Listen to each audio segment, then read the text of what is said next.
Buenas tardes para todos, ¿cómo les va? Bienvenidos a Esta Boca es Mía. Hoy vamos a estar tocando dos temas, pero vamos con el primero porque además remite también a todo este tema del crimen organizado, no necesariamente a los mexicanos, pero sí pensando en un Balsedo. ¿Se acuerdan que cuando empezó todo el tema de Balsedo, por allí uno se preguntaba, ¿y quién se va a quedar con el dinero incautado? Y parecía una pregunta fuera de lugar en ese momento. Sin embargo, hoy es lo que se están preguntando y ya disputando Uruguay y Argentina. Los casi 14 millones o más de 14 millones entre dineros e inmuebles. Hay que ver, obviamente que para Argentina es un botín interesante, pero mucho más para nuestro país.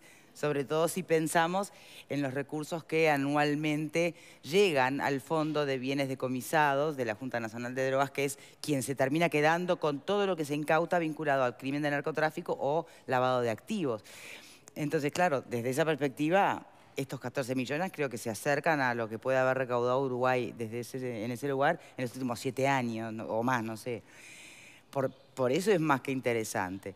Y en ese mismo contexto aparece un proyecto de ley, ya habrán leído sobre él en las redes, presentado por el diputado del Partido Colorado, Conrado Rodríguez, que plantea que de esos bienes decomisados que van al Fondo de Bienes, por lo menos un porcentaje que podría llegar a ser la mitad, se destinara al Fondo Nacional de Recursos para poder, costear intervenciones muy complejas o altamente especializadas e incluso medicamentos que no estén dentro del formulario.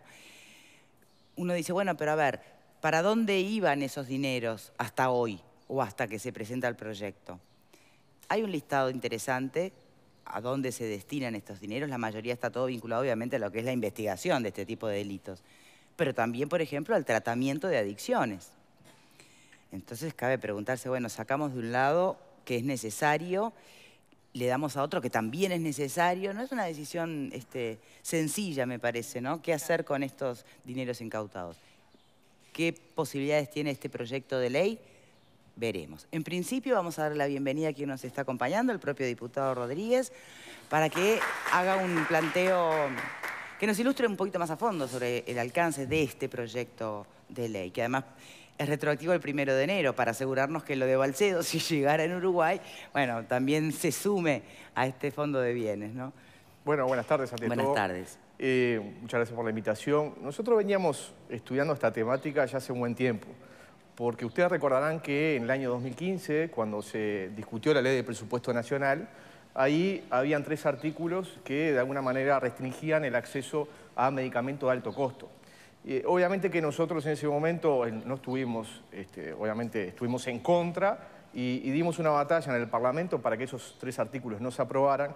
A partir de su aprobación empezamos a estudiar esta temática de la manera tal de que se pudieran dar recursos extra para poder justamente financiar estos medicamentos de alto costo, estos tratamientos de medicina altamente especializada, que obviamente en la actualidad el Fondo Nacional de Recursos y el Sistema Nacional Integrado de Salud no los están otorgando.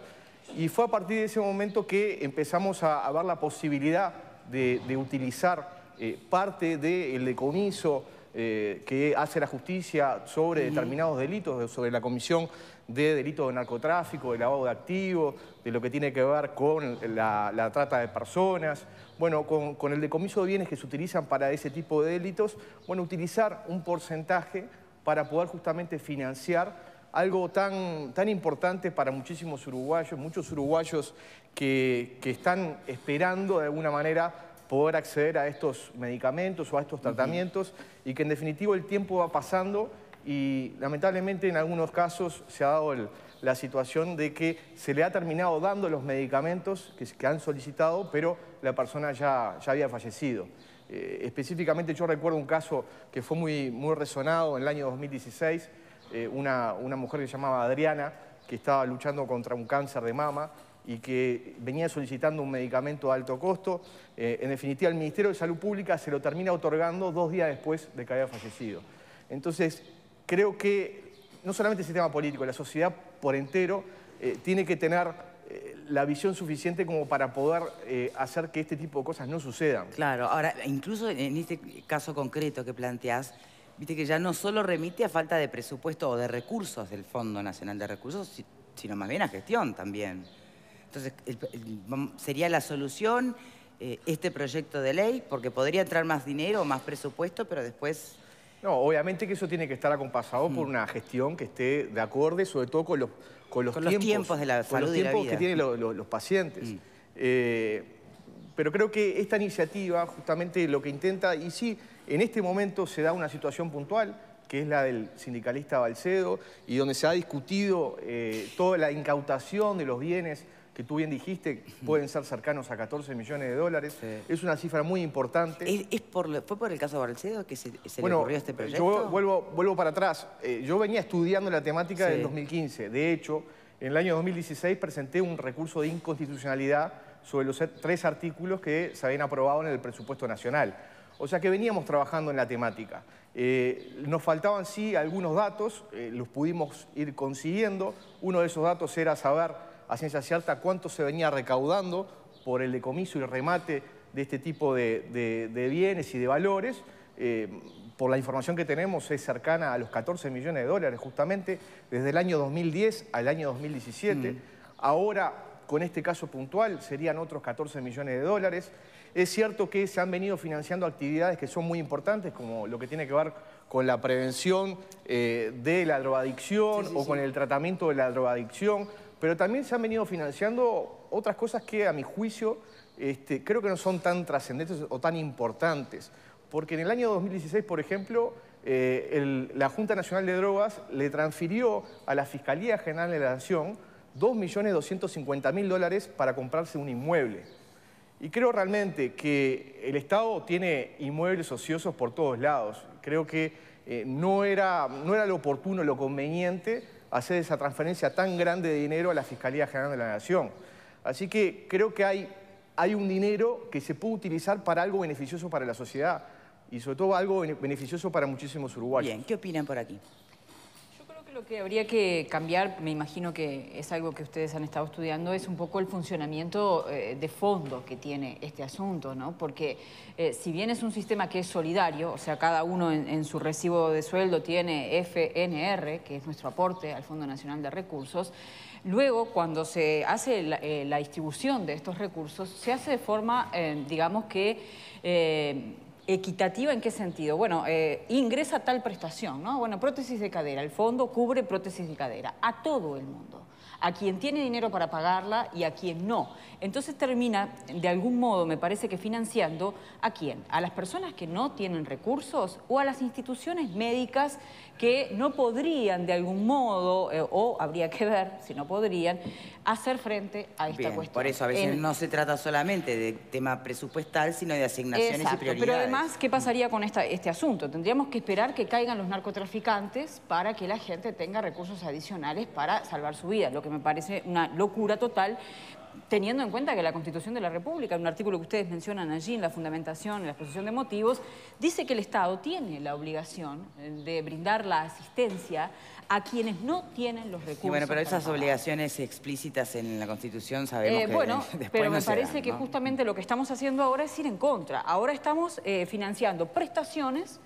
No preguntamos si la persona tiene o no las posibilidades, en ningún momento se hace una declaración jurada de bienes, cuando mucha gente que tiene los recursos para pagar sus operaciones usa el Fondo Nacional de Recursos. Pero ese es un planteo que se dirige al propio fondo. Ahora, la pregunta primera me gustaría a mí saber qué opinan de este proyecto en concreto, que apela a tal vez maximizar la utilización de los recursos que surgen del delito vinculado al narcotráfico y al lavado, también para el fondo. Un remiendo, ¿no? A una circunstancia que me parece que hay que empezar por otro lado. Por otro lado. Sobre este proyecto concreto, Graciano. Sí, yo creo que, digamos, obviamente nadie puede negar que tiene un fin loable y compartible. A mí me gustaría enfocarlo desde otro ángulo y es, digamos, la técnica presupuestal. Es decir, de alguna manera lo que hace este proyecto es, en un caso específico, en un ingreso específico que recibe el Estado de dinero, aplicarle un fin determinado. Desde mi punto de vista, eso tiene ciertas complejidades, incluso hasta de la técnica presupuestaria. ¿Por qué? Porque el Estado, cuando planifica, digamos, la erogación de sus recursos, lo hace en función de ingresos previsibles. Es decir, cuando uno, por ejemplo, calcula el IRPF o el IVA o el IME, si uno sabe sobre qué masa de actividad o sobre qué masa salarial, digamos, va a recaer, y ahí hace una estimación de cuánto va a recaudar. En este caso, y repito, más allá de la intención loable que tiene el proyecto, yo creo que lo que va a, digamos, a sembrar piedras en el camino de su aplicación es que es imprevisible cuánto dinero va a ingresar al Estado por esta incautación. Porque hoy tenemos el caso Balsedo. De repente mañana o dentro de un año o dos no van a haber ingresos de esta cantidad. Y entonces, ¿qué hacemos con esa previsión, con esa expectativa que se genera en aquellos pacientes que dicen, che, mira, ahora vamos a tener plata y después el año siguiente no entró plata porque no se decomisó nada y se frustra? Entonces me parece que en general todos aquellos montos de dinero que tienen un fin específico, yo creo que tienen su complejidad. Pero también podría aplicarse ese criterio o podría trasladarse el cuestionamiento a cuál es el presupuesto tangible y concreto o certero que puede llegar a venir hoy de ese fondo de bienes decomisados y que se utiliza para ayudar al tratamiento de la adicción, por ejemplo. Esa finalidad ya está establecida en la ley. Acá le incorporamos otra finalidad que, repito, es plausible. Yo no critico la intención porque me parece que además transmite un espíritu solidario que tiene que ser compartido. No voy a eso. Simplemente yo quería señalar un aspecto... Al riesgo de... No, que tiene que ver con la técnica presupuestaria, porque si no empezamos a pensar, bueno, esta plata que entra la ponemos para esto, esta para el otro. ¿Cómo administramos en la casa? En la casa ingresan los fondos de sueldos, jubilaciones, lo que sea, a un fondo común y después alguien dice, che, mira, hay que pagar el colegio, hay que comprar zapatos, hay que hacer... O sea, se planifica, porque si no... Esto entró y voy a comprar zapatos, esto va para esto. Y eso no es una buena técnica de utilización de recursos públicos. Yo creo que eso tiene que ir a una bolsa común y después el poder político, o sea, los representantes del pueblo, decir, bueno, esta plata que entró, vamos a asignarle tal y tal prioridad, pero no focalizarlo en determinado ingreso, porque ese ingreso no es regular, no es constante. Entonces, uno no puede planificar una acción permanente frente a ingresos que son irregulares. A menos que el diputado nos pudiera adelantar cierta información con la que no contamos, de que si se piensa que Balsedo es el primero de muchos futuros Balsedos que van a generar de verdad ingresos significativos al Fondo de Bienes Decomisados. A ver, eso no lo podemos saber, pero no, la realidad es que te tira un indicio y decís, es ahora o la nunca. realidad es que con el pasar del tiempo se han dado muchos más casos y se ha venido, por esa razón, también incautando mucho más.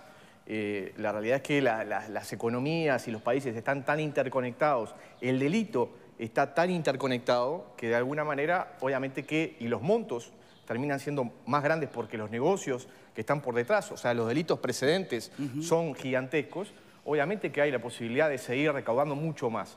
Ahora, con el tema del presupuesto, una cosa, a mi juicio, una cosa es el presupuesto que se le otorga a los distintos organismos públicos.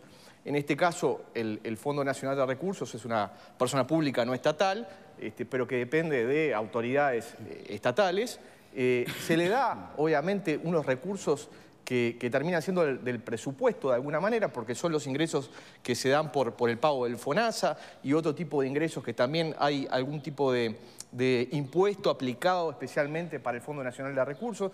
Eso está dentro del presupuesto. Nosotros lo que estamos hablando es aquello que el Ministerio de Salud Pública no lo ha incluido dentro del FTM, ¿no? Del formulario terapéutico de medicamentos o dentro de los planes integrales que tiene que prestar las distintas sociedades que están dentro del Sistema Nacional Integrado de Salud. Bueno, lo que no está adentro, en definitiva, puede ser financiado por un bolsón sí de dinero. Obviamente que no va a dar, seguramente, para poder financiar absolutamente todo. Y ahí pero la alternativa es que toda esa gente no tenga la posibilidad de encontrar un financiamiento para poder acceder a esa medicación. Bien, ahora, pongamos el caso hipotético, ¿no? De que se aprueba finalmente un medicamento que no está dentro del FTM. Un año se pudo financiar, el año siguiente no. Que es un poco lo que plantea Graciano. Pero ahí el paciente tiene la alternativa de ir ante la justicia. Porque de hecho lo que está sucediendo, los pacientes están yendo a la justicia, están presentando acciones de amparo y la verdad, una inmensa mayoría de esas acciones de amparo han prosperado. El Estado termina siendo condenado, el Ministerio de Salud Pública, el Fondo Nacional de Recursos, a pagar esos medicamentos. Pero acá la diferencia es que si se da esta circunstancia de este proyecto de ley, ese financiamiento va a ser enseguida, va a ser rápido. La gente no va a tener que esperar un año para poder primero ir ante salud pública, seguir todo el laberinto burocrático que implica salud pública para poder acceder a ese medicamento, para que salud pública le diga que no y después ir recién a la justicia con una acción de amparo. ¿Te preocupa que la Junta Nacional de Drogas quede con menos recursos si se le traslada parte de lo decomisado al Fondo Nacional de Recursos? No. ¿O te parece que hay gastos innecesarios, como estaba planteando, y que consta en actas? Ojo que no es un invento del diputado, está chequeado, lo chequeé. Bueno, yo no se sé puede si fue un gastar en gasto. cosas que uno puede cuestionar. Sí, todo se puede cuestionar. Yo no sé si fue un gasto innecesario o no dar una sede a la Fiscalía de la Nación, no lo sé. Pero más allá de eso, a mí me rechina fijar porcentajes para cualquier cosa. Como me rechina el tema de poner el 6% para la educación, me rechina que todo el proyecto es un 50% de lo decomisado para... Es decir, los porcentajes fijos a mí me molestan. ¿Por qué? Porque muchas veces son o insuficientes o muchas veces son demasiado. Entonces, me parece que no es una forma de plantear los criterios económicos, de manejarse económicamente. El tema de los medicamentos de alto costo es un tema muy sensible, es un tema que tiene mucha difusión y es un tema que da rédito político también, Conrado. Yo, evidentemente, te chapó, sacás un proyecto que te va a dar visibilidad. Alfredo, te demostré hace un rato de que venimos trabajando en el tema desde el año 2015. Por eso. Desde el momento que me convertí en legislador. Por eso, sí, hace 2 años y pico que te está dando rédito un tema que tiene mucha difusión, etcétera, etcétera. Es decir, no he estado en los medios con ese tema. Bueno. Pero yo lo analizo desde el punto de vista político. Es decir, como político, vos me parece que encontraste un filo que está interesante plantearlo. Yo creo que lo que se descomisa a nivel de la Junta Nacional de Drogas hay que utilizarlo de la mejor manera posible. Yo no sé si la mejor manera posible es los medicamentos de alto costo, no sé si son mejores cárceles para rehabilitar realmente a los presos, no sé si es mejor educación. El tema es que todo es necesario. Claro, entonces, ¿qué hacemos? Pero, acá estamos hablando de la vida, ¿no? Y siempre hablamos de la vida. Bueno, pero no hay educación posible si no hay vida. Sí, pero, y otra cosa, Verónica, el diputado encuentra un filo, con todo respeto, en un lugar donde el gobierno hace agua, ¿no? Hace agua. Vamos a entendernos. Bueno. Vamos a entendernos. El tema de los medicamentos de alto costo, en realidad, ¿cuántos pacientes son por año los que no están? El sistema integrado de salud cubre un montón de cosas en el Uruguay que en otros países, incluso allá, no los cubre. Hay medicamentos que están en periodo de pruebas. Yo sé que frente a la situación de que uno está... En el exterior, frente a cuando uno está en situación de vida o muerte, apela a cualquier cosa. Yo lo entiendo, uno quiere preservar la vida suya o de su familiar, pero muchas veces hay que verlo si realmente es viable un medicamento, si realmente tiene efecto, si no tiene efecto. Creo que es muy discutible el tema de los medicamentos de alto costo, como también la ganancia que hacen los laboratorios con eso, ¿no? Es decir, a ver, acá tuvimos un joven que... era un caso muy particular y estuvo bien. Y me tuvo que pareció ir a la bien. justicia y pasar por todos los programas de televisión para que, bueno, alguien se diera cuenta que le quedaban 2 semanas de medicamento. Claro. ¿Qué opinas, Ale? Sí, varias cosas. Primero, que es el típico tema, yo los adjetivo así, que es como una piedra en un charco que salpica en muchas direcciones y todas son válidas. Yo no soy amigo de asociar o generar sinónimos entre el Fondo Nacional de Recursos y este gobierno, entre otras cosas porque el Fondo Nacional de Recursos es algo que existe desde mucho antes. Mal haría el gobierno de la izquierda de sacar pecho con el Fondo Nacional de Recursos, porque existe desde antes, y mal harían los que un día sí y otro también hacen oposición al gobierno pensando que el Fondo Nacional de Recursos anda mal porque gobiernan los zurdos. En estos temas, ya que se dice que hablamos de la vida y de la muerte, tengamos justamente la nobleza de mirarla. ¿Quién está al frente de la gestión? Bueno, entonces yo lo que digo es que el Fondo Nacional de Recursos, primera cosa, es una buenísima noticia que tenemos el conjunto de los ciudadanos, que implica, a grosso modo, acceder a tratamientos o medicinas que de lo contrario solo podrían acceder a aquellas personas que tienen dinero. Eso existe en Uruguay. Si a mí me tienen que poner el corazón, si al más pobre del Uruguay le tienen que poner el corazón o al más rico del Uruguay le tienen que poner el corazón, todos contamos con la misma posibilidad. Es una cosa maravillosa de la República en la que vivimos todos y es una construcción colectiva. Y ojo, lo vuelvo a decir, ojo con esta necesidad de poner todo al borde del precipicio pensando que nunca jamás el Uruguay estuvo peor como ahora, porque es mentira, porque no resiste el más mínimo análisis. Ojo que en ese marco y en ese razonamiento tirar otra vez el agua sucia de la tina con el bebé adentro. 2 asuntos que me parece que hay que puntualizar. Primero, yo no soy amigo de usar la expresión alto costo, yo soy amigo de usar la expresión alto precio, porque todavía no necesariamente tenemos datos objetivos acerca de que el precio de los medicamentos sea por el costo. Muchas veces, lo insinuó recién Alfredo, tiene que ver con la especulación de una de las dos o tres, creo que son las dos, más poderosas industrias en la humanidad, que tiene que ver la industria de los medicamentos. Dos asuntos también que me parece que hay que solucionar. En cuanto al proyecto, obviamente, llamemos las cosas por su nombre, pero no hay que rehuirle a esa definición. Un político, lo que uno tiene que esperar de un político es que haga política. Y si uno es representante nacional y más de la oposición, tiene que generar formas y mecanismos de visualización para que lo vean, para que lo conozcan. No está muy mal, está muy bien. Yo no lo reprocho, lo aplaudo. También es cierto, y creo que aplica la pregunta, y seguramente después de la tanda, porque ya estamos sobre el borde, podrá contestar al diputado, es ¿qué sabes vos, Conrado, acerca de tu propio partido con relación a este proyecto? Del resto del sistema político y en particular del partido de gobierno, que es el que tiene las mayorías. ¿O es algo que tirás asegurándote 4 entrevistas en televisión y sabés que muere y de ese modo pensás que con el reconocimiento te alcanza? Esa podría ser una hipótesis. Parto de que no, que es mucho más responsable, ¿verdad? Estoy seguro que así es. Y la última pregunta, ¿me la dejás que la responda después de la pausa? Sí, perfecto. Y ojo con creer que el lavado es narcotráfico. A veces el lavado puede implicar evasión a la DGI. Exacto. Esa plata, en la medida que se descubre, tiene que ir a la DGI que fue la evadida, por poner solo un ejemplo, ¿no? Bueno, pero ahora se agregó, pero ahora se agregó el delito de lavado para que vaya a fines del Fondo de Bienes Decomisados. Pausa y ya venimos y queda la respuesta pendiente del diputado.